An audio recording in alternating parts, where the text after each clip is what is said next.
Hi all, welcome back. നമ്മളങ്ങനെ ഇന്ന് നമ്മളെ പുതിയ നെക്സ്റ്റ് യൂണിറ്റ് സ്റ്റാർട്ട് ചെയ്യാനായിട്ട് പോവാണ്. എന്താ പേര് വരുന്നത്? ഡേറ്റാബേസിനെ കുറിച്ചാണ് നമ്മൾ ഇനി അങ്ങോട്ടുള്ള ക്ലാസ് കാര്യങ്ങളിൽ പഠിക്കാനായിട്ട് പോകുന്നത്. സോ ഡേറ്റാബേസ് എന്താണെന്ന് അറിയുന്നതിന് മുമ്പ് നമുക്ക് ഫസ്റ്റ് എന്തറിയണം? ഡേറ്റ എന്താണെന്ന് അറിയണം.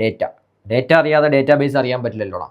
നമ്മളെ കമ്പനിയിൽ ഒരുപാട് ഇൻഫർമേഷൻസ് ഉണ്ടായിരിക്കും. ഒരുപാട് ഇൻഫർമേഷൻസ് നമുക്ക് ഇങ്ങനെ കിട്ടിക്കൊണ്ടിരിക്കും. ഒരുപാട് കാര്യങ്ങൾ എന്തെടുത്ത് നോക്കിയാലും അതെല്ലാം നമുക്ക് ഇൻഫർമേഷനായിട്ട് കളക്ട് ചെയ്യാം. ഇപ്പോൾ ഒരു എംപ്ലോയിയുടെ പേര്, അയാളുടെ സ്ഥലം, അല്ലെങ്കിൽ ഇപ്പോൾ കമ്പനിയുടെ ഡിപ്പാർട്ട്മെൻറ്റ് ഹെഡ് ആര്, അങ്ങനെ ഒരുപാട് ഇൻഫർമേഷൻസ് ഉണ്ടായിരിക്കും. അപ്പം ഈ പ്രോസസ്സ് ചെയ്യാത്ത ഇൻഫർമേഷൻസിനെയാണ് അൺപ്രോസസ്ഡ് ഇൻഫർമേഷൻ, അല്ലെങ്കിൽ റോ ആയിട്ട് കിടക്കുന്ന ഇൻഫർമേഷൻസിനെയാണ് നമ്മൾ ഡേറ്റ എന്ന് പറയുന്നത്. ഓക്കെ, അപ്പോൾ നമുക്ക് വരുന്ന ഇൻഫർമേഷൻസ് എല്ലാം എടുത്തിട്ട് കമ്പൈൻ ചെയ്യണം. നമുക്ക് വേണ്ട ഫോമിൽ കമ്പൈൻ ചെയ്തിട്ടാണ് നമ്മൾ ഡേറ്റ ആക്കി മാറ്റുന്നത്, ഔട്ട്പുട്ട് ആക്കി മാറ്റുന്നത്. ക്ലിയർ അല്ലേ?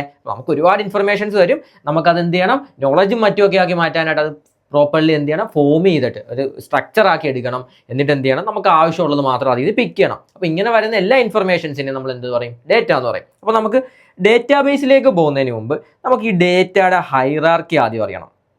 ഡേറ്റ ഹൈറാർക്കി അതറിഞ്ഞാൽ മാത്രമേ നമുക്ക് ഡേറ്റാബേസ് പ്രോപ്പർലി സെറ്റായിട്ട് പോകാൻ പറ്റൂ. അപ്പോൾ ഡേറ്റ ഹൈറാർക്കി എന്താണെന്ന് വെച്ച് കഴിഞ്ഞാൽ അത് ഡീറ്റെയിൽ ആയിട്ട് മനസ്സിലാക്കാൻ ഞാൻ ജസ്റ്റ് ഇവിടെ ഒരു ടേബിൾ വരച്ച് വെച്ചിട്ടുണ്ട്. ഒരു എക്സൽ ഷീറ്റ് എന്ന് നമുക്ക് വേണമെങ്കിൽ പറയാം. ഓക്കെ, ഒരു എക്സൽ ഷീറ്റ്. ഇതിനകത്ത് നമുക്ക് ഓരോ ഐറ്റംസും വെച്ചിട്ട് നമുക്ക് ഡേറ്റാബേസിലേക്ക് എത്താം. ഫസ്റ്റ് വരുന്നത് ഫീൽഡാണ്. ഫീൽഡ് ഡേറ്റ ഹൈറാർക്കിയിലെ ഫസ്റ്റ് പോയിന്റ് വരുന്നത് ഫീൽഡാണ്. ഫീൽഡ് എന്ന് പറഞ്ഞാൽ ഒന്നുമില്ല. ഇവിടെ ഇപ്പോൾ നോക്കിയേ, ഒരുപാട് ആളുകളുടെ പേരുണ്ട് ഇല്ലേ? അരുൺ, അഞ്ജലി, ഷെറിൻ, റാഫി, അങ്ങനെ കുറച്ച് പേരുടെ പേരുകളുണ്ട്. അപ്പം ഇതില്ലടാ, ഈ ഒരു കോളം, ജസ്റ്റ് എക്സാമ്പിൾ, ഈ ഒരു കോളം, അതേപോലെ ഈ ഒരു കോളം, അല്ലെങ്കിൽ ഈ ഒരു ടേബിളിനുള്ളിലുള്ള ഏതെങ്കിലും ഒരു പർട്ടിക്കുലർ കോളം ഇല്ലേ, ഒരൊറ്റ കോളം. ഇവിടെ ഇപ്പം അരുൺ എന്ന് പറഞ്ഞ ഒരൊറ്റ കോളം, അതിനെയാണ് ഫീൽഡ് എന്ന് പറയുന്നത്. അപ്പോൾ ഒരു ടേബിളിനുള്ളില ഏതെങ്കിലും ഒരു പോർഷൻ, ഏതെങ്കിലും ഒരൊറ്റ കോളം, ഒരു ബോക്സ്, അതിനെയാണ് എന്ത് പറയുന്നത്? ഫീൽഡ് എന്ന് പറയുന്നത്. നമുക്കിവിടെ എഴുതിയേക്ക് നിങ്ങളുടെ ജസ്റ്റ് നോക്കാം. ഫീൽഡ് അല്ലെങ്കിൽ ആട്രിബ്യൂട്ട് അല്ലെങ്കിൽ കോളം, ഇതെന്താ? ഫസ്റ്റ് ലെവലാണ്, ഡേറ്റയുടെ ഫസ്റ്റ് ലെവലാണ്. ഇതിനെന്താ പറയുന്നത്? Smallest unit of data. Describe one attribute of an entity അല്ലേ? ഇവിടെ ഇപ്പോൾ ഞാൻ അരുൺ എന്ന് പറഞ്ഞു. എന്താണ്? ആ ഒരു എൻറ്റിറ്റിയിലെ ഒരു ആട്രിബ്യൂട്ടിനെ റെപ്രസെൻറ്റ് ചെയ്യുവാണ്. ഓക്കെ അല്ലേ? ക്ലിയർ അല്ലേ? അപ്പോൾ ഈ ടേബിളിലുള്ള ഒരൊറ്റ ബോക്സ് അല്ലെങ്കിൽ ഒരൊറ്റ കോളത്തിനെയാണ് നമ്മൾ ഫീൽഡ് എന്ന് പറയുന്നത്. Example, employee last name, first name, pay rate, എന്തും ആയിക്കോട്ടെ. നമ്മളിവിടെ ഇപ്പം നെയിമാണ് എടുത്തത്. ഈ ഒരൊറ്റ നെയിമിനെയാണ് ഫീൽഡ് എന്ന് പറയുന്നത്. ഇനി നമുക്ക് എന്താ, ഈ അരുൺ എന്ന് പറഞ്ഞ ആളുടെ പേരുണ്ട്, അല്ല സ്ഥലമുണ്ട്, ഞാൻ എഴുതിയിട്ടില്ല, ജസ്റ്റ് വരച്ചേക്കുന്നേ ഉള്ളൂ. സ്ഥലമുണ്ട്, ഫോൺ നമ്പറുണ്ട്, ഇമെയിൽ ഉണ്ട്. അപ്പം ഈ അരുൺ എന്ന ആളുടെ ഒരു ഡേറ്റ ഇല്ലേ, ഒരു സെറ്റ് ഓഫ് ഡേറ്റാസ് ഇല്ലേ, അതിനെയാണ് എന്ത് പറയുന്നത്? റെക്കോർഡ് എന്ന് പറയുന്നത്. അതായത് ഈ ഒരു റോ, ഓക്കെ, ഈ ഒരു റോ, ഇത് റെക്കോർഡാണ്, ഇതൊരു റെക്കോർഡാണ്, രണ്ടാമത്തെ അഞ്ജലിയുടെ റെക്കോർഡാണ്, 3 ഷെറിൻ്റെത് വേറൊരു റെക്കോർഡാണ്, 4 റാഫിയുടേത് അടുത്തൊരു റെക്കോർഡാണ്. മനസ്സിലായോ? ഒരാളുടെ കമ്പൈൻഡ് ഡേറ്റ. ഇപ്പം അരുണിൻ്റെ സ്ഥലം, ഇപ്പോൾ ആലപ്പുഴ ആയിക്കോട്ടെ, അവരുടെ ഫോൺ നമ്പർ, അവൻ്റെ ഇമെയിൽ നമ്പർ, അതേപോലെ ഒരാളുടെ സെറ്റ് ഓഫ് ഡേറ്റാസ് അല്ലെങ്കിൽ സെറ്റ് ഓഫ് ഫീൽഡിനെയാണ് എന്ത് പറയുന്നത്? റെക്കോർഡ് എന്ന് പറയുന്നത്. നമുക്ക് ഇവിടത്തേക്ക് കണക്ട് ചെയ്യാം. ഇവിടെ എന്താ പറഞ്ഞേക്കുന്നത്? Second level collection of related field. ഞാൻ പറഞ്ഞു ഇപ്പം അരുൺ, അവൻ്റെ പ്ലേസ്, ഇമെയില്, ഫോൺ നമ്പർ, ഒരാളുടെ ഡേറ്റ ഫുള്ളായിട്ട് കമ്പൈൻ ചെയ്ത് കളക്ട് ചെയ്തിട്ട് പറയുന്നതിനെയാണ് നമ്മൾ എന്ത് പറയുന്നത്? റെക്കോർഡ് എന്ന് പറയുന്നത്. ഫസ്റ്റ് ലെവലിൽ നിന്ന് സെക്കൻഡ് ലെവലിലേക്ക് എത്തി. ഇതെന്താ? Contain all information about one entity. One entity എന്ന് പറയുന്നത് ഏതെങ്കിലും ഒന്നിനെ കുറിച്ച്, ഇപ്പം എൻറ്റിറ്റി ആയിക്കോട്ടെ, ഒരു പേഴ്സൺ ആയിക്കോട്ടെ, എല്ലാത്തിനും കൂടെ ചേർത്ത് നമ്മൾ ഒറ്റ കീവേഡായിട്ട് പറയുന്നതാണ് എൻറ്റിറ്റി എന്നുള്ളത്. മനസ്സിലായില്ലേ? ഇപ്പോൾ എക്സാമ്പിൾ, ഒരു employee I D, name, address, department, pay rate, ഇതെല്ലാം കൂടെ കമ്പൈൻ ചെയ്ത് നമ്മൾ പറയുന്നതാണ് എന്ത്? റെക്കോർഡ് എന്നുള്ളത്. ഒരാളുടെ റെക്കോർഡ്, അത്രേ ഉള്ളൂ. ഇനി ഈ റെക്കോർഡ്സ് ഇല്ലേ, ഇതേപോലെ നമുക്കിപ്പം എത്ര റെക്കോർഡ്സ് ഉണ്ട്? ഇവിടെ ഇപ്പോൾ 1 2 3 4 4 റെക്കോർഡ് ഇതിനകത്തുണ്ട്. ഈ റെക്കോർഡുകളുടെ കളക്ഷൻസ് ഇല്ലേ, ഇപ്പം അരുണിൻ്റെ റെക്കോർഡ്, അഞ്ജലി റെക്കോർഡ്, ഷെറിൻ്റെ റെക്കോർഡ്, റാഫിയുടെ റെക്കോർഡ്, ഈ റെക്കോർഡുകളുടെ സമ്മില്ലേടാ, അല്ലെങ്കിൽ റെക്കോർഡുകളുടെ ഒരു ഡേറ്റ ഇല്ലേ, ഒരു സ്ട്രക്ചർ ഇല്ലേ, ഒരു കളക്ഷൻ ഇല്ലേ, അതിനെയാണ് നമ്മൾ എന്ത് പറയുന്നത്? ടേബിൾ എന്ന് പറയുന്നത്. അതല്ലേ ഈ ഒരു സാധനം? ഇതിനെ ഫുള്ളായിട്ട് നമ്മൾ എന്താ പറയുന്നത്? ടേബിൾ എന്ന് പറയും. എന്താണ്? ഒരു ഫീൽഡിൽ തുടങ്ങി അരുൺ എന്നുള്ള അല്ലെങ്കിൽ അവൻ്റെ സ്ഥലം എന്നുള്ള ഏതെങ്കിലും ഒരു ബോക്സിനെ പറയുന്നതാണ് ഫീൽഡ്. ഇനി ഒരാളുടെ സെറ്റ് ഓഫ് ഡേറ്റയെ പറയുന്നതാണ് റെക്കോർഡ്. ഈ റെക്കോർഡുകളുടെ കളക്ഷനെയാണ് എന്ത് പറയുന്നത്? ടേബിൾ എന്ന് പറയുന്നത്. നോക്കാം, ഇവിടെ എന്താ പറഞ്ഞേക്കുന്നത് നമുക്ക് നോക്കാം.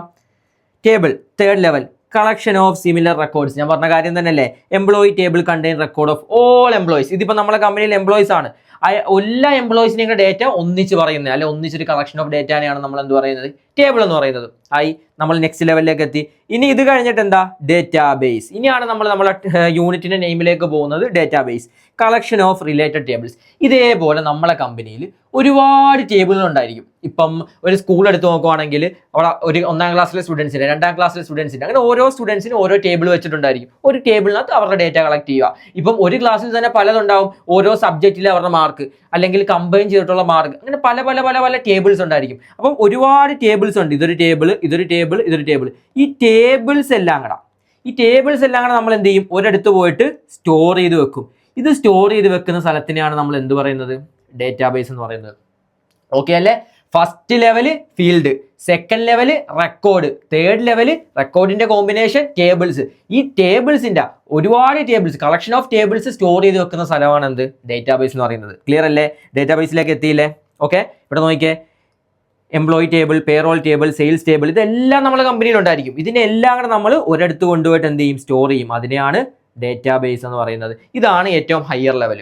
ഇവിടെയാണ് നമ്മളെ കമ്പനിയിലെ ഫുൾ ഡേറ്റാസും, നമ്മളെ കമ്പനിയിൽ ഇങ്ങനെ ചവറ് പോലെ ഡേറ്റകൾ ഉണ്ടായിരിക്കും. ഇതെല്ലാം കൊണ്ടുപോയി സ്റ്റോർ ചെയ്ത് വെക്കുന്ന സ്ഥലമാണ് ഡേറ്റാബേസ് എന്നുള്ളത്. സെറ്റ് അല്ലേ? All together form accounting database. ഇതേപോലെ അക്കൗണ്ടിങ് റിലേറ്റഡ് ആയിട്ടുള്ള കാര്യങ്ങളെല്ലാം കൂടെ ചേർന്നിട്ടാണ് എന്തുണ്ടാക്കുന്നത്, ഒരു അക്കൗണ്ടിങ് ഡേറ്റാബേസ് ഉണ്ടാക്കുന്നത്. ഇതിപ്പോൾ ഒരു എക്സാമ്പിളാണ്. A company keeps 2 tables. എന്തുണ്ട്, എംപ്ലോയി ടേബിളും ഉണ്ട്, പേ ചെക്ക് ടേബിളും ഉണ്ട്. നോക്കിയേ, ഇവിടെ എംപ്ലോയി ID, എംപ്ലോയി നെയിം, അത്രയും കാര്യങ്ങൾ എംപ്ലോയി ടേബിളിലുള്ളൂ. ഇവിടത്തേക്ക് വരുമ്പം അവരുടെ പേ ചെക്കിലെ നമ്പർ എത്രയാണ്, എംപ്ലോയി ID, എത്ര എമൗണ്ട് പേ ചെയ്തു, ഇങ്ങനെ 2 ടേബിൾസ് ആണ് ഉള്ളത്. ഇതെന്താ, ഇതിനകത്ത് എംപ്ലോയി ID കോമൺ ആണ് ബോത്ത് ടേബിൾസിനും. അത് ഞാൻ റീസൺ ഒക്കെ പറഞ്ഞുതരാം. എന്ത് ചെയ്യാൻ വേണ്ടി പറ്റും, 2 ടേബിൾസ് കണക്ട് ചെയ്യാനായിട്ട് പോവാം. ഇനി ഈ 2 ടേബിളിനെയാണ് നമ്മൾ എന്ത് ചെയ്യാൻ വേണ്ടി പോവാണ്, ലിങ്ക് ചെയ്യാൻ വേണ്ടി പോവാണ്, കണക്ട് ചെയ്യാൻ വേണ്ടി പോവാണ്. നമുക്ക് എന്ത് വേണോടാ, നമ്മളെ കമ്പനിയിൽ ഇപ്പം എക്സാമ്പിൾ, നേരത്തെ ക്ലാസിന്റെ എക്സാമ്പിൾ എടുക്കുക. 1ാം ക്ലാസ്സിലെ സ്റ്റുഡൻസിന്റെ ഇപ്പം അവരുടെ സ്റ്റുഡൻസിന്റെ മാർക്ക്, ഇംഗ്ലീഷ്, മലയാളം, അതേപോലെ മാത്സ്, ഇങ്ങനെ പല സബ്ജക്റ്റിൻ്റെ മാർക്ക് കാര്യങ്ങളുണ്ടായിരിക്കും. അപ്പോൾ നമുക്ക് ഇതെല്ലാം കൂടെ ഒന്ന് കണക്ട് ചെയ്തെടുക്കണം, എല്ലാം കൂടെ കണക്ട് ചെയ്യണം. അപ്പോൾ അതിന് നമ്മൾ ചെയ്യുന്നതാണ് 2 കീസ് ഉണ്ട്. 2 കീസ് നമ്മൾ എന്ത് ചെയ്യും, ഡേറ്റാബേസ് കീസ് എന്ന് പറയും. ഓക്കെ, എന്താ, പ്രൈമറി കീയും ഫോറിൻ കീയും. പ്രൈമറി കീ എന്ന് പറഞ്ഞാൽ ഒന്നുമില്ല. ഇപ്പോൾ നേരത്തെ എക്സാമ്പിൾ പ്രകാരം ആ സ്റ്റുഡൻറ്റിന് ആ സ്കൂളിൽ എന്തുണ്ടായിരിക്കും, ഒരു ID നമ്പർ ഉണ്ടായിരിക്കും, ആ സ്റ്റുഡൻറ്റിൻ്റെ ID ഉണ്ടായിരിക്കും. ഓക്കെ, എല്ലാ ടേബിളിലും, ഇപ്പം മാത്സിൻ്റെ ടേബിളിലായാലും, അതേപോലെ തന്നെ ഇംഗ്ലീഷിൻ്റെ ടേബിളിലായാലും, എന്തിലാണ്, മലയാളത്തിൻ്റെ ടേബിളിലായാലും എന്ത് ചെയ്യും, നമ്മൾ ഈ ഒരു സ്റ്റുഡൻറ്റ് ID ഉണ്ടായിരിക്കും. ഓക്കെ, ഈ സ്റ്റുഡൻറ്റ് ID ആദ്യം നമ്മൾ എന്ത് ചെയ്ത് വെച്ചിട്ടുണ്ടായിരിക്കും, സ്റ്റുഡൻറ്റ് ഡീറ്റെയിൽസ് എന്ന് പറഞ്ഞിട്ടൊരു ടേബിൾ ഉണ്ടാക്കിയിട്ടുണ്ടായിരിക്കും. ഫസ്റ്റ് ആ സ്റ്റുഡൻറ്റ് അഡ്മിഷൻ എടുക്കുമ്പം അപ്പോൾ സ്റ്റുഡൻറ്റ് ഡീറ്റെയിൽസിലാണ് എന്ത് വരുന്നത്, ഈ സ്റ്റുഡൻറ്റ് ID. ഈ സ്റ്റുഡൻറ്റ് ID എന്തിലേക്ക് ചെയ്യും, എല്ലാ ടേബിൾസിനകത്തും നമ്മൾ ഇൻസേർട്ട് ചെയ്യും. മനസ്സിലായോ? അപ്പം ഇനീഷ്യലി നമ്മൾ ഈ സ്റ്റുഡൻറ്റ് ഡീറ്റെയിൽസ് എന്ന് പറഞ്ഞിട്ടുള്ള നമ്മൾ അഡ്മിഷൻ ഫോം ആണ് നമ്മളെ മെയിൻ ഷീറ്റ് വരുന്നത്. അപ്പം മെയിൻ ഷീറ്റിനകത്തുള്ള ഡേറ്റ, അല്ലെങ്കിൽ എല്ലാത്തിലും കോമൺ ആയി പോയേക്കുന്ന ഫസ്റ്റ് ക്രിയേറ്റ് ചെയ്തേക്കുന്ന ഡേറ്റ തന്നെയാണ് പ്രൈമറി കീ എന്ന് പറയുന്നത്. It is a field that uniquely identifies each record in a table. ഒന്നുമില്ലടാ, ഇപ്പം ഞാൻ പറഞ്ഞതുപോലെ ഈ ഒരു സ്റ്റുഡൻറ്റ് ID നമ്മൾ എന്ത് ചെയ്യും, ഇനി മാത്സിന്റെ ടേബിൾ എടുക്കുമ്പോൾ അതിൽ സ്റ്റുഡൻറ്റ് ID ഉണ്ട്. എന്ത് ചെയ്യും എന്ന് പറഞ്ഞാൽ ഈ സെയിം നെയിം, അതായത് മനസ്സിലാക്കാൻ വേണ്ടി എന്ത് ചെയ്യും, സ്റ്റുഡൻറ്റ് ID ഇവിടെയും അവിടെയും വെക്കും. നമ്മൾ ഇനീഷ്യലി ഈ സ്റ്റുഡൻറ്റ് ID എന്ന് പറഞ്ഞാൽ, അല്ലെങ്കിൽ ഇനീഷ്യലി ഈ യുണീക്ക് ID എവിടെയാണോ ക്രിയേറ്റ് ചെയ്തത് അതിനെയാണ് പ്രൈമറി കീ എന്ന് പറയുന്നത്. മനസ്സിലായോ? ഇപ്പം എംപ്ലോയി IDയും എംപ്ലോയി ടേബിൾ ഇവിടെ നോക്കിയേ, ഇത് നമ്മളെ എംപ്ലോയീസ് വന്ന ടൈമിൽ നമ്മൾ റെക്കോർഡ് ചെയ്ത ഇതാണ്. ഇവിടെ എംപ്ലോയി ID ഉണ്ട്, ഇതിനെയാണ് പ്രൈമറി കീ എന്ന് പറയുന്നത്. ഇവിടെയും എന്തുണ്ട്, എംപ്ലോയി ID ഉണ്ട്, അതിനെയാണ് ഫോറിൻ കീ എന്ന് പറയുന്നത്. സിമ്പിളായിട്ട് പറഞ്ഞാൽ ഫസ്റ്റ് ഈ ഒരു എംപ്ലോയി ID എവിടെയാണ് ഉണ്ടായത്, ഈ ഒരു എംപ്ലോയി ടേബിളിലാണ് ഉണ്ടായത്. ഇതിനെ കണക്ട് ചെയ്യാൻ വേണ്ടിയിട്ടാണ് ഈ ഒരു പേ ചെക്ക് ടേബിളിൽ നമ്മൾ വീണ്ടും എംപ്ലോയി ID ഇട്ടേക്കുന്നത്. അപ്പം ഒരേ സാധനം, ഒരേ ഡേറ്റ തന്നെയാണ് എന്ത്, പ്രൈമറി കീയും സെക്കൻഡറി കീയും ആയിട്ട് വരുന്നത്. ഫസ്റ്റ് എവിടെയാണോ അത് ക്രിയേറ്റ് ആയത്, അതാണ് ഏറ്റവും മെയിൻ. ഇവിടെ ഇപ്പോൾ എംപ്ലോയി ടേബിളിലാണ് എംപ്ലോയി ID എന്നുള്ളത് ഫസ്റ്റ് ക്രിയേറ്റ് ആയത്. സ്വാഭാവികമായിട്ടും അവിടെയാണ് എന്ത് വരുന്നത്, പ്രൈമറി കീ വരുന്നത്. ഇനി ഇത് സെക്കൻഡ്ലി എവിടെയാണോ ക്രിയേറ്റ് ആയത്, എവിടെയാണ് ക്രിയേറ്റ് ആയത്, ഈ പേ ചെക്ക് ടേബിളിൽ, അവിടെയാണ് എന്ത് വരുന്നത്, അതിനെ ഫോറിൻ കീ എന്ന് വിളിക്കുന്നത്. കണക്ട് ചെയ്യുവാണ്, ഒരേ ഡേറ്റ. ഇപ്പോൾ എംപ്ലോയി ID 100 ആണെങ്കിൽ ഇവിടെയും 100. സോ 100 എന്ന് നമുക്ക് സെർച്ച് ചെയ്യുമ്പോഴത്തേക്ക് എന്ത് കിട്ടും, ഇയാൾക്ക് എത്ര പേയ്മെന്റ് അടച്ചിട്ടുണ്ട്, എത്രയാണ് ഇനി പെൻഡിങ് ഉള്ളത്, അതേപോലത്തെ ഫുൾ ഡീറ്റെയിൽസ് കിട്ടും. അപ്പോൾ അങ്ങനെ നമ്മൾ എന്ത് ചെയ്യും, ടേബിൾസിനെ കണക്ട് ചെയ്ത് വെക്കും. എന്തിനാണ്, സിമ്പിൾ ആക്കാൻ വേണ്ടിയിട്ട്. നമുക്ക് ജസ്റ്റ് ആ ഒരു എംപ്ലോയി ID, അല്ലെങ്കിൽ നേരത്തെ എക്സാമ്പിൾ പ്രകാരം ആ സ്റ്റുഡൻറ്റ് ID ഉണ്ടെങ്കിൽ മാത്സിൽ എത്ര മാർക്കുണ്ട്, മലയാളത്തിൽ എത്ര മാർക്കുണ്ട്, ഇംഗ്ലീഷിൽ എത്ര ഉണ്ട്, അങ്ങനെ എല്ലാ സബ്ജക്റ്റിനും നമുക്ക് ഒന്നിച്ച് കിട്ടും. ഒന്നിച്ച് പെട്ടെന്ന് കണക്ട് ചെയ്തെടുക്കാൻ പറ്റും. ഓരോന്ന് പോലും തപ്പണ്ട. അതിന് കണക്ട് ചെയ്ത് വെക്കാൻ, ലിങ്ക് ചെയ്ത് വെക്കാൻ വേണ്ടിയിട്ട് യൂസ് ചെയ്യുന്നതാണ് എന്ത്, പ്രൈമറി കീയും ഫോറിൻ കീയും. ഓക്കെ അല്ലേ? ഇനി നമുക്ക് അതേപോലെ ഒരു കാര്യം കൂടെ നോക്കിയിട്ട് ഈ വീഡിയോ വൈൻഡ് അപ്പ് ചെയ്യാം. ഒരു കാര്യം കൂടെ എന്താ എൻറ്റിറ്റി റിലേഷൻഷിപ്പ് മോഡൽ. നമ്മൾ എന്ത് ചെയ്യണം, നമ്മൾ ഈ ഡേറ്റാബേസ് കാര്യങ്ങളൊക്കെ ഡിസൈൻ ചെയ്യുന്നതിന് മുമ്പായിട്ട് നമ്മൾ അതിൻ്റെ ഒരു റഫ് ക്രിയേറ്റ് ചെയ്യും. ഓക്കെ, എങ്ങനെ വേണം, ഇതിൻ്റെ ഡിസൈൻ ഏത് രീതിയിൽ വരണം, ഏതൊക്കെ ഡേറ്റാസ് തമ്മിൽ കണക്ഷൻസ് വേണം എന്നുള്ള രീതിയിൽ നമുക്കൊരു പ്ലാൻ ഉണ്ടാവണം. അതിനെയാണ് എൻറ്റിറ്റി റിലേഷൻഷിപ്പ് മോഡൽ. എൻറ്റിറ്റി എന്ന് പറഞ്ഞാൽ ഞാൻ പറഞ്ഞു, ഇവിടെ ഇപ്പോൾ ഒരു നെയിം ആവാം, ഒരു എംപ്ലോയി ഐ ഡി ആവാം, എന്തും ആവാം. അതിന് നമ്മൾ കമ്പൈൻ ചെയ്തിട്ട് പറയുന്ന കീവേഡാണ് എൻറ്റിറ്റി എന്നുള്ളത്. ഇത് ഏതൊക്കെയായിട്ട് കണക്ഷൻസ് ഉണ്ടായിരിക്കണം, റിലേഷൻഷിപ്പ് ഉണ്ടായിരിക്കണം എന്ന് നമ്മൾ നേരത്തെ പ്ലാൻ ചെയ്ത് വെക്കും. അതിനെയാണ് എൻറ്റിറ്റി റിലേഷൻഷിപ്പ് മോഡൽ എന്ന് പറയുന്നത്. ഇതെന്താ, ഓരോ ടേബിൾസ് ക്രിയേറ്റ് ചെയ്യുന്നതിന് മുമ്പ്, ഡയഗ്രാംസ് കാര്യങ്ങളൊക്കെ ക്രിയേറ്റ് ചെയ്യുന്നതിന് മുമ്പ് എല്ലാ ടേബിൾസും എങ്ങനെ റിലേറ്റ് ആയിരിക്കണം. നമ്മൾ എന്ത് ചെയ്യൂടെ, ഈ ടേബിൾസ് കാര്യങ്ങളൊക്കെ വെച്ചിട്ട് ലാസ്റ്റ് എന്ത് ചെയ്യും, ഡാഷ്ബോർഡ് ക്രിയേറ്റ് ചെയ്യും. ഡാഷ്ബോർഡ് എക്സാമ്പിൾ, ഇപ്പോൾ അരുൺ എന്ന് പറഞ്ഞൊരു സ്റ്റുഡൻ്റ് ഉണ്ട്. ഈ സ്റ്റുഡൻറ്റിൻ്റെ ടോട്ടൽ മാർക്ക് എത്രയാണ്, ഓരോ സബ്ജക്റ്റിലേക്ക് വരുമ്പോഴുള്ള മാർക്ക് എത്രയാണ് എന്നുള്ള രീതിയിൽ നമുക്ക് ആ ഡാഷ്ബോർഡ് നോക്കിയാൽ മനസ്സിലാവും. അറ്റൻഡൻസ് എത്രയാണ്, ഫുൾ ഡേറ്റ അതിനകത്ത് ഉണ്ടാവും. അപ്പം ഇത് ഉണ്ടാവണമെങ്കിൽ നമുക്ക് എന്ത് വേണം, ഒരു പ്ലാൻ വേണം. ആ ഒരു പ്ലാൻ അല്ലെങ്കിൽ ആ ഒരു ഡിസൈൻ നമ്മൾ നേരത്തെ മനസ്സിൽ കരുതുക. അല്ലെങ്കിൽ അതിനെയാണ് നമ്മൾ എന്ത് പറയുന്നത്, എൻറ്റിറ്റി റിലേഷൻഷിപ്പ് മോഡൽ എന്ന് പറയുന്നത്. ക്ലിയർ അല്ലേ? ഇനിയിപ്പോൾ ഈ ഒരു എൻറ്റിറ്റി റിലേഷൻഷിപ്പ് മോഡൽ 3 രീതിക്ക് വരാം. 1 to 1, 1 to many, many to many. അതായത് ഇപ്പോൾ ഒരു എംപ്ലോയി ഐ ഡി, നമുക്ക് 2 ടേബിളേ ഉള്ളൂ. എംപ്ലോയി ഐ ഡി എവിടെയാ, ഒന്ന് അവർ എംപ്ലോയിയുടെ ഫസ്റ്റ് ഡേറ്റ കളക്ട് ചെയ്തെടുത്തു, പിന്നെ പേ ചെക്ക് കൊടുക്കുന്നിടത്തു. അപ്പോൾ ഇതെവിടെയാ, ഈ എംപ്ലോയി ഐ ഡി 2 അടുത്തേ വന്നിട്ടുള്ളൂ. ഈ എംപ്ലോയി ഐ ഡി എന്ന് പറയുന്ന പ്രൈമറി കീ വേറെ ഒരു ഫോറിൻ കീ, അതേ ഫോറിൻ കീ ആയിട്ട് ഒരിടത്ത് മാത്രമേ വരുന്നുള്ളെങ്കിൽ അതിനെ 1 to 1, ഒരിടത്തു നിന്ന് മറ്റ് ഒരിടത്തോട്ട് മാത്രം. ഇനിയിപ്പോൾ ഈ എംപ്ലോയി ഐ ഡി തന്നെ പേ ചെക്കിലും പോയി, അതേപോലെ സാലറി സ്ലിപ്പിൽ പോയി, HR രജിസ്റ്ററിലും പോയി. അപ്പോൾ ഇത് എങ്ങോട്ടേക്കൊക്കെ പോയിട്ടുണ്ട്, ഓക്കെ, എങ്ങോട്ടേക്കൊക്കെ പോയിട്ടുണ്ട്, ഒരേ ഡേറ്റ, ഒരേ പ്രൈമറി കീ എങ്ങോട്ട് പോയിട്ടുണ്ട്, ഒന്നിലധികം കാര്യങ്ങൾ, ഒന്നിലധികം ഫോറിൻ കീസ് വെച്ചിട്ട് നമ്മൾ കണക്ട് ചെയ്തിട്ടുണ്ടെങ്കിൽ 1 to many, ഒരു സാധനം 1 to many. ഇനി ഒന്നിലധികം ഡേറ്റ ഉണ്ടാവും. ഇപ്പോൾ എംപ്ലോയി ഐ ഡിയോടൊപ്പം എംപ്ലോയി നെയിം, ഇത് അങ്ങോട്ടും ഇങ്ങോട്ടും മറ്റുമൊക്കെ ആയിട്ട് കണക്റ്റഡ് ആണ്. മെനി ഒരുപാട് കണക്ഷൻസ് ഉണ്ട്. ഒരു ഡേറ്റ അല്ല, ഒന്നിലധികം ഡേറ്റാസ് പല പല ടേബിൾസുമായിട്ട് ഫോറിൻ കീ, പ്രൈമറി കീ എന്നൊക്കെ പറഞ്ഞ് നമ്മൾ കണക്ട് ചെയ്യും. അത് വലിയ ഒരുപാട് ഡേറ്റാസ് വരുന്ന ടൈമിൽ അങ്ങനെ ചെയ്ത് നമുക്ക് പറ്റും. അപ്പോൾ അതേപോലെ വരുന്ന കേസാണ് മെനി ടു മെനി എന്ന് പറയുന്നത്. ക്ലിയർ അല്ലേ? അതായത് ഒരു ഒരു പ്രൈമറി കീ ഒരു ഫോറിൻ കീയിലേക്ക് മാത്രം കണക്ട് എങ്കിൽ 1 to 1, ഒന്നിലധികം ഫോറിൻ കീ ഉണ്ടെങ്കിൽ 1 to many. ഇനി ഒരുപാട് പ്രൈമറി കീസും ഒരുപാട് ഫോറിൻ കീസും തമ്മിൽ അങ്ങോട്ടും ഇങ്ങോട്ടും കണക്ഷൻസ് ഉണ്ടെങ്കിൽ എന്താണ്, മെനി ടു മെനി. ക്ലിയർ അല്ലേ? സെറ്റ് അല്ലേ?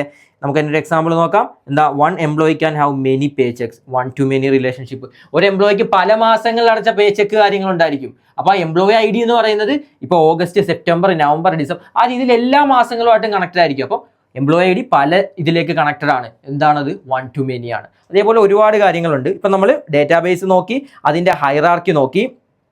ഇനി അതേപോലെ വരുന്നതാണ് റിലേഷണൽ ഡേറ്റാബേസ്.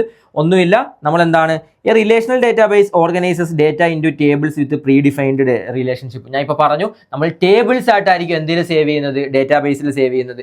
അതേപോലെ സേവ് ചെയ്യുന്നത്, അല്ലെങ്കിൽ ഇത് തമ്മിൽ റിലേഷൻസ് ഉണ്ടാക്കിയിട്ട് ടേബിൾസ് ആയിട്ട് സേവ് ചെയ്യുന്നതിനാണ് റിലേഷണൽ ഡേറ്റാബേസ്. തമ്മിൽ എന്തുണ്ട്, റിലേഷൻ ഉണ്ട്. റിലേഷനുള്ള ഡേറ്റാബേസിനെയാണ് റിലേഷണൽ ഡേറ്റാബേസ് എന്ന് പറയുന്നത്.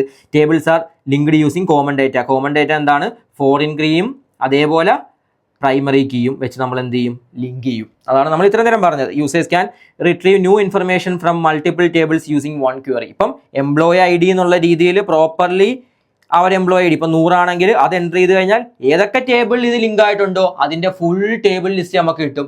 ഏതാണോ ആവശ്യമുള്ളത് അത് നമുക്ക് എടുക്കാനായിട്ട് പറ്റും. മനസ്സിലായോ? സിമ്പിൾ ആക്കുന്നതാണ്. അപ്പോൾ ഡേറ്റാബേസ് എന്താണെന്ന് ഞാൻ പറഞ്ഞു. ഇനി ഡേറ്റാബേസ് എന്തിനു വേണ്ടിയിട്ടാണ് യൂസ് ചെയ്യുന്നത്? ഡേറ്റാബേസ് എന്താ, collection of related data file stored in A one place. ഞാൻ പറഞ്ഞു, ആ ഒരു ടേബിൾസ്, ഒരുപാട് ടേബിൾസിന്റെ ഡേറ്റ നമുക്കുണ്ട്. ഇതെല്ലാം കൂടെ ഒറ്റ സ്ഥലത്ത് കൊണ്ടുപോയിട്ട് നമ്മൾ എന്ത് ചെയ്തേക്കുവാണ്, സ്റ്റോർ ചെയ്ത് വെച്ചേക്കും. എന്തിനു വേണ്ടിയിട്ടാ, എലിമിനേറ്റ് ഡേറ്റ റിഡൻഡൻസി, അല്ലെങ്കിൽ ഡ്യൂപ്ലിക്കേഷൻ ഉണ്ടാവാതിരിക്കാൻ. നിങ്ങൾ ആലോചിക്കുക, ഇപ്പം ഞാൻ സെയിൽസ് ഡിപ്പാർട്ട്മെന്റ്, നിങ്ങൾ പ്രൊഡക്ഷൻ ഡിപ്പാർട്ട്മെന്റ്, നിങ്ങൾ സേവ് ചെയ്തേക്കുന്ന അതേ ഡേറ്റ തന്നെ ഞാനും സേവ് ചെയ്തിട്ടുണ്ടായിരിക്കും. നമ്മൾ പലരും പലയിടത്താണ് സേവ് ചെയ്തതെന്ന് ആലോചിച്ച് നോക്കിയേ. അപ്പോൾ ഡ്യൂപ്ലിക്കേഷൻ ഉണ്ടാവും. അപ്പോൾ അത് ഒഴിവാക്കാൻ വേണ്ടി എന്ത് ചെയ്ത്, എല്ലാം ഒറ്റ ഡേറ്റാബേസിൽ സേവ് ചെയ്ത് കഴിഞ്ഞാൽ നമുക്ക് ഡ്യൂപ്ലിക്കേഷൻ ഒഴിവാക്കാൻ പറ്റും. പിന്നെന്താ, ഇത് മൾട്ടിപ്പിൾ യൂസേഴ്സിന് ആക്സസിബിൾ ആണ്. ഇപ്പം നിങ്ങളെ പ്രൊഡക്ഷൻ ഡിപ്പാർട്ട്മെന്റിലുള്ള നിങ്ങൾക്ക് കയറി നോക്കാം, സെയിൽസ് ഡിപ്പാർട്ട്മെന്റിലുള്ള എനിക്ക് നോക്കാം. മൾട്ടിപ്പിൾ യൂസേഴ്സിന് ആക്സസിബിൾ ആണ് used by different application program നമ്മൾ പഠിക്കും. നമുക്കിനി ഡേറ്റാബേസ് മാനേജ്മെന്റ് പഠിക്കാനുണ്ട്, DBMS പഠിക്കാനുണ്ട്. അവിടെ നമ്മൾ എന്ത് പഠിക്കും, ആപ്ലിക്കേഷൻ പ്രോഗ്രാം കാര്യങ്ങളൊക്കെ നമ്മൾ പഠിക്കും. അപ്പോൾ ഡേറ്റാബേസ് എന്താണെന്ന് മനസ്സിലായില്ലേ? Field, record, table, database. ആ ഒരു ഹൈറാർക്കി മനസ്സിലാക്കി വെക്കുക. ഇത്രയും കാര്യം നമുക്ക് ഈ വീഡിയോയിൽ നോക്കാം. അടുത്ത വീഡിയോയിൽ ഞാൻ പറഞ്ഞതുപോലെ DBMS നമുക്ക് പഠിക്കാം. അപ്പോൾ അടുത്ത വീഡിയോയിൽ കാണാം. Thank you.